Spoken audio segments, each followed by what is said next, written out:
Fala galera, beleza? É só um testezinho aqui, só pra gente ver se vai aparecer escrito certo, o áudio, como é que vai ficar.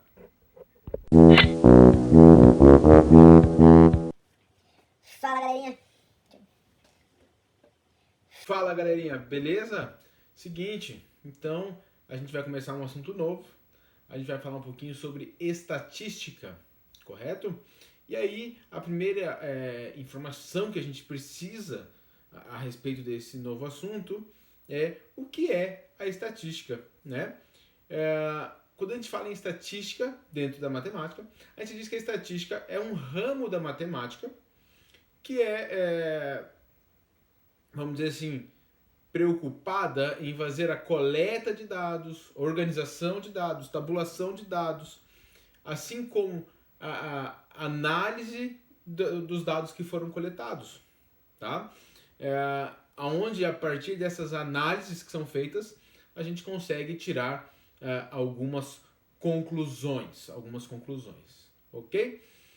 Repare que eu falei aqui sobre os termos, mas antes de falar um pouquinho sobre os termos, eu preciso mostrar para você, por exemplo, aonde a gente vê a ideia de estatística dentro do nosso dia a dia, tá? Como eu estou falando de coleta de dados, isso pode ser em qualquer meio, ok? Mas o mais prático de eu dizer para vocês é uma coisa que acontece a cada 2 anos aqui no Brasil, que é época eleitoral, né? Quando a gente tem ali uma época eleitoral, a gente tem grupos de estatística, grupos que participam desse ramo da matemática, para coletar, tabular e analisar os dados.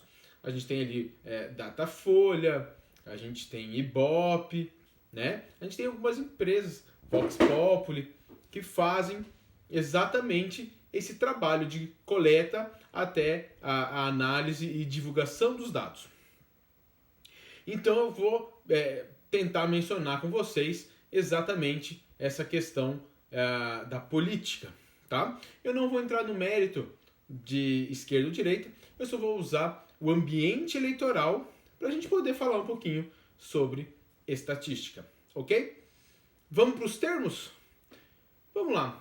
Para a gente poder falar dos termos, a gente precisa ter pelo menos uma noçãozinha do que vai acontecer dentro da estrutura de pesquisa, né? Porque 2 termos que a gente tem que são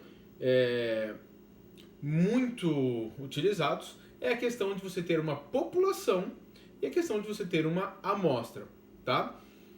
Quer ver um exemplo? Na política, a população que me interessa dentro do estudo, dentro da minha estatística, é exatamente todos aqueles que votam no dia da eleição. Repara que não me interessa, por exemplo, ninguém menor de 16 anos. Por quê? Porque no Brasil, ninguém menor de 16 anos vota. De 16 para cima já é possível votar, né? Acima de 18 é obrigado a votar. Então, repara aí que não vai fazer sentido eu perguntar alguma coisa a respeito de eleição, por exemplo, para uma pessoa de 15 anos, 14 anos, 13 anos. Ele até pode ter a sua opinião, porém, ele não condiz com aquilo que a pesquisa vai me mostrar. Por quê? Porque uma pessoa de 14 anos não vai votar, então não vai interferir, né, no pleito que a gente chama lá. Então, a gente tem, já vou adiantar para você, uma pesquisa que trabalha com toda a população, né? A pesquisa que trabalha com toda a população a gente chama de censo. O censo, quando ele é feito, você deve ter ouvido falar já um pouco disso, né? Ele é uma pesquisa elaborada com toda a população brasileira. E essa é uma pesquisa feita dentro da estatística, aonde você vai abordar todas as casas, todas as famílias, né? Para você ter uma ideia de como está a a população brasileira. Então, o censo é uma pesquisa estatística que utiliza, né, a ideia de toda a população. Porém, como a gente está falando um pouquinho aí de política, você já reparou que quando a TV, as revistas, os jornais mostram o resultado de uma pesquisa, eles colocam ali, põe a porcentagem, né? Põe a margem de erro, para mais ou para menos, e aí no final eles dizem, foi entrevistada tantas e tantas pessoas, né? E aí talvez você pense, nossa, mas puxa, como é que eles entrevistaram as pessoas certas? Talvez você esteja pensando, ou talvez já tenha pensado isso, né? Porque esse grupo que foi utilizado na sua pesquisa, a gente chama de amostra, tá? Então, eu tenho a população toda, eu não tenho como pegar toda a população seria o dia da eleição, né? Quando toda a população votante for lá e votar, você está tendo, de certa forma, uma pesquisa com toda a população. Mas, para esses estudos que são feitos, eu utilizo uma amostra. Então, amostra nada mais é do que parte da população. Eu gostaria muito que você deixasse isso anotado. São os termos principais dentro da estatística, tá? Então, população, todo mundo a que se refere a minha pesquisa. Amostra é quem eu vou utilizar na minha pesquisa. E aí eu gostaria muito que você anotasse, tá? 3 tipos de amostra. Entenda que cada tipo de pesquisa vai utilizar um tipo de amostra. O primeiro tipo de amostra que a gente tem é a amostra aleatória. A amostra aleatória nada mais é do que, vamos dizer, eu entrar numa sala de aula, eu tenho ali 40 alunos, e de qualquer jeito falar assim, você, e vou fazer pesquisa com esses. Foi de forma aleatória. Eu não levo em consideração nenhuma característica. Eu pego dentro daquela população um grupo qualquer, que não representa a população necessariamente. Quer ver uma ideia que eu vou dar para vocês? Se eu tiver uma turma com 20 meninas e 20 meninos, eu posso chegar de forma aleatória e escolher os 20 meninos. Eu te pergunto, se eu fizer uma pergunta para esses 20 meninos, será que vai refletir a ideia da sala inteira? Com certeza não, porque os meninos e as meninas pensam diferente. Então, eu preciso ter um tipo de amostra que me diga ou que me demonstre as características de uma população. E aí o segundo tipo de amostra que a gente tem, que é a amostra estratificada. Anota lá, a amostra estratificada, ela leva em conta as características da população. E aí eu vou explicar como isso acontece. Veja bem, eu falei para vocês a ideia do sexo, masculino e feminino, né? Mas a nossa população brasileira, ela é distribuída de várias formas. Por exemplo, classe social. A classe social que a gente tem dentro da população, ela vai A, B, C, D, E. A gente tem pessoas de vários níveis de classe social. Uma outra forma de a gente classificar a população seria também pela questão de nível de estudo, né? A gente tem pessoas que têm pós-doutorado, temos pessoas com doutorado, mestrado, somente graduação, especialização. Temos pessoas só com ensino médio, só com ensino fundamental 2, ensino fundamental 1. Então, quando eu vou fazer uma pesquisa, eu preciso levar em conta o sexo da pessoa, eu preciso levar em conta o grau de instrução da pessoa, eu preciso levar em conta o nível monetário da pessoa, quantos salários ela recebe, porque tudo isso diferencia uma pessoa da outra na hora que eu vou fazer a pergunta. Então, se eu vou montar uma amostra, né, que represente a minha população, em porcentagem eu tenho que ter isso muito próximo. Eu preciso ter dentro da minha amostra uma porcentagem de mulheres que representem a população, uma porcentagem de negros que representem a população, uma porcentagem de gente que não tem instrução para representar a população, gente que tenha muita instrução para representar a população, e eu preciso ter essa porcentagem também aparecendo dentro da minha amostra. Por que isso? Porque aí a minha amostra ela vai sim representar muito bem dentro das suas características e das suas opiniões a minha população. Então, a amostra aleatória, de qualquer forma, a amostra estratificada usa sim a ideia de como é a sua população. Tá? O terceiro tipo, ele existe, ele não é o mais utilizado, tá? E aí eu vou tentar dar um exemplo para vocês de como é a amostra por conglomerado. A amostra por conglomerado, vamos ver se eu consigo te explicar de uma forma bem simples. É quando eu já pego uma divisão dentro da população. E aí dentro dessa divisão eu consigo pegar as pessoas. Eu vou dar um exemplo.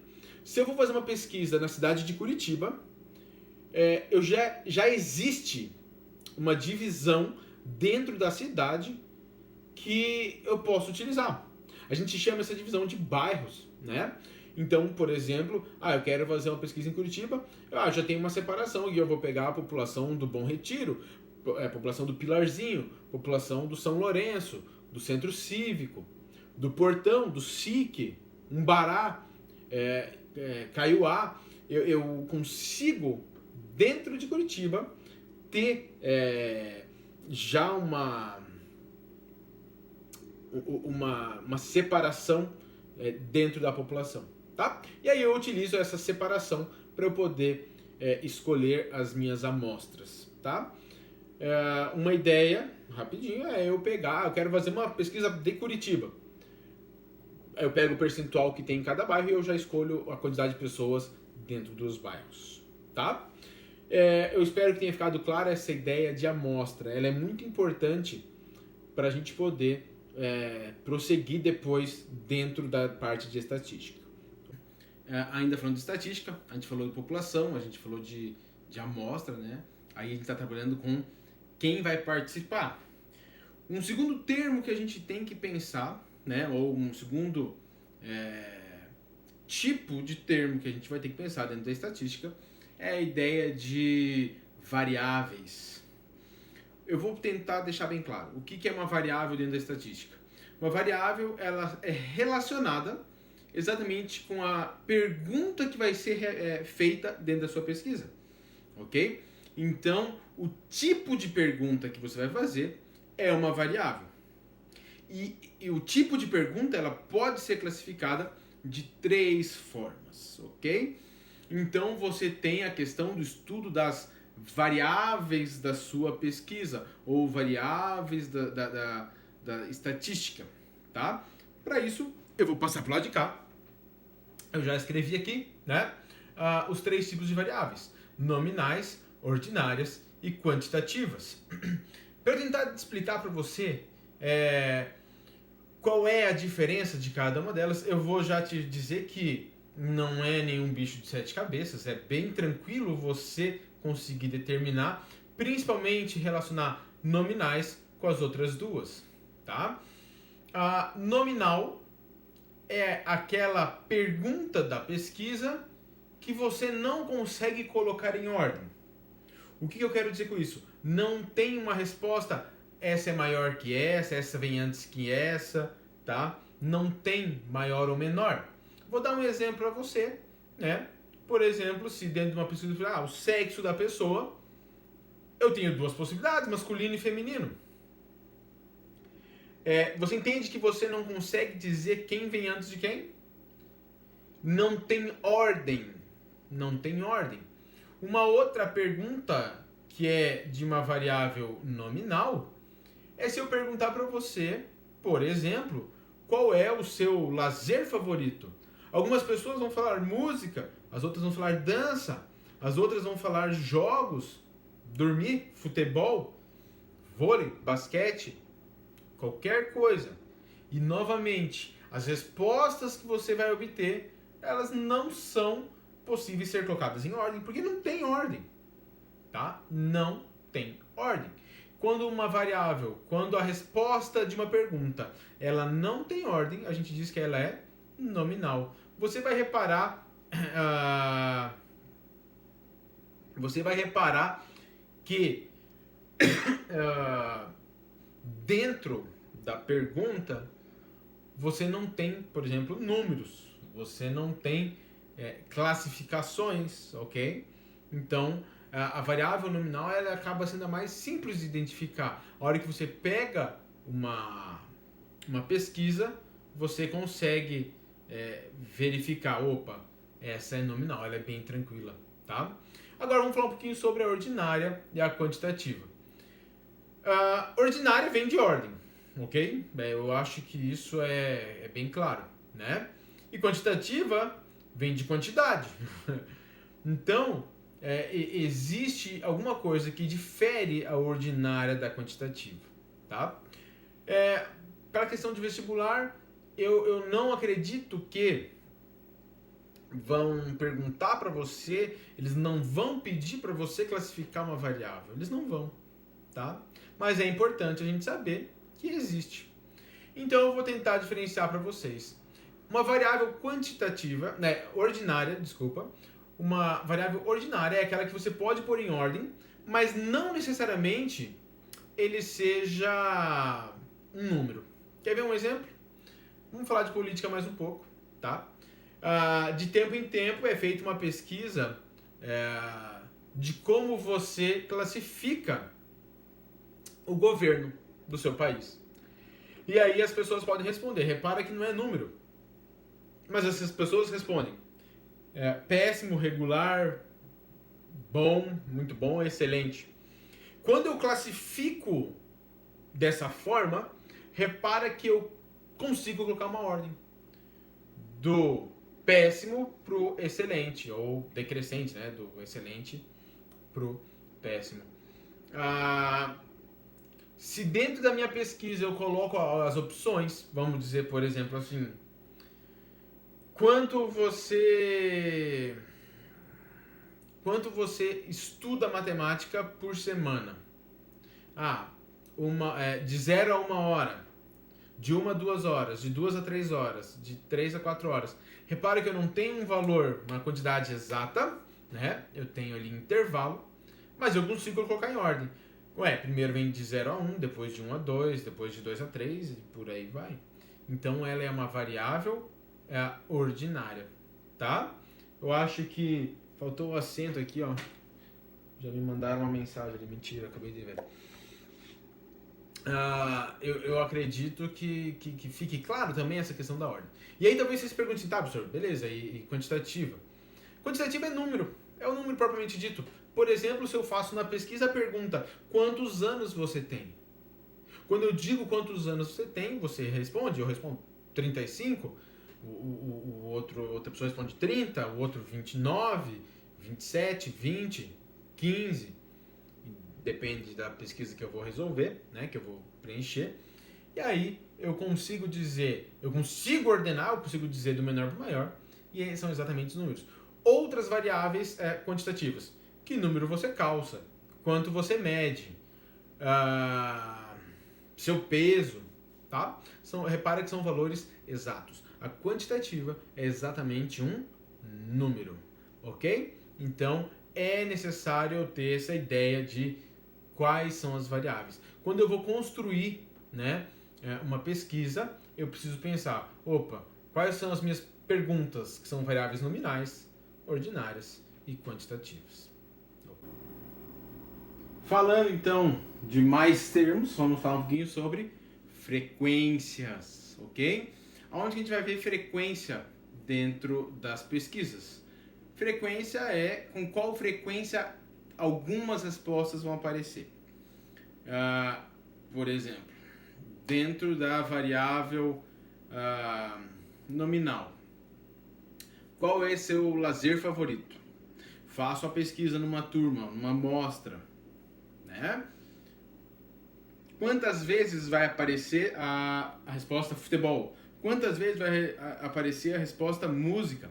Quantas vezes vai aparecer cada uma das respostas? Quando eu estou dizendo quantas vezes vai aparecer, eu estou me referindo qual é a frequência que aquela resposta vai ter dentro da minha pesquisa, tá? Então, frequência nada mais é do que eu dizer quantas vezes eu tenho uma resposta. E repara que logo embaixo eu já coloquei ali dois tipos de frequência. A gente tem frequência absoluta e temos a frequência relativa, tá? Como é que a gente difere a absoluta da relativa? A frequência absoluta é exatamente quantas respostas você vai ter daquela forma. Como assim? Se 5 pessoas responderam que o lazer é futebol, a minha frequência absoluta é 5. Se eu tenho 3 pessoas que responderam que é vôlei, a minha frequência absoluta para vôlei é 3. 10 pessoas responderam que é internet, frequência absoluta 10. Eu acho que isso fica bem claro. Frequência absoluta, você está trabalhando com o valor absoluto, o valor exato que apareceu na sua pesquisa. Em contrapartida, quando eu tenho frequência relativa, eu estou sei lá como é que fala isso. Eu vou relacionar a minha frequência em porcentagem. Eu vou relacionar a minha frequência dentro de uma população ou dentro de uma amostra que eu considero, ao invés da quantidade exata de pessoas, eu digo, olha, todo mundo representa 100%. Vou dar um exemplo para vocês. Quer ver só? Se eu tenho 20 pessoas, acompanha lá, tá? Se eu tenho 20 pessoas na minha amostra, no pessoal que eu vou fazer as perguntas, e eu tenho 5 pessoas que respondem que gostam de futebol, a minha frequência absoluta é 5. Porém, a minha frequência relativa, eu preciso calcular a porcentagem. Olha só, eu digo o seguinte, vou tentar mostrar para vocês isso. 20 pessoas corresponde a 100%. Ficou meio torto, mas dá para enxergar. 5 pessoas corresponde a X. E isso aqui nada mais é do que uma regra de 3. Multiplica cruzado ou simplifica, tá? Então, se num grupo de 20 pessoas, 5 pessoas respondem que gostam de futebol, a minha frequência absoluta é 5, porém a minha frequência relativa, eu faço a regrinha de 3 e eu chego em 25%. 25%. Tá? Se uma pessoa diz, olha, professor, meu lazer favorito é plantar bananeira. Não sei. Frequência absoluta, 1. Frequência relativa, 1 de 20 vai dar 5%. Eu uso a regrinha de 3 ali. Tá bom? Eu acho que eu tentei deixar o mais claro possível. E aí o que acontece? A gente acabou com os termos que a gente tinha que trabalhar agora, no momento, né? A gente falou de população, a gente falou de amostra, falamos das variáveis, falamos das frequências. Aonde a gente vai aplicar tudo isso? Na tabulação. Eu faço a minha pesquisa. É como se eu fizesse lá todas as perguntas para as pessoas, eu usei a amostra, pego as minhas variáveis, faço as perguntas, preencho as frequências, só que para eu poder começar a realizar um estudo dentro dessa pesquisa, eu preciso de uma tabela. Então eu montei aqui um exemplo de tabela, tá? Repara que eu não coloquei nenhuma variável específica, tá? Mas a gente pode tentar mostrar para vocês como é que vai funcionar. Vamos colocar lá, pode ser o sexo da pessoa? Pode ser? Então, vamos supor que a variável que eu vou trabalhar é o sexo da pessoa. Eu tenho lá masculino e feminino.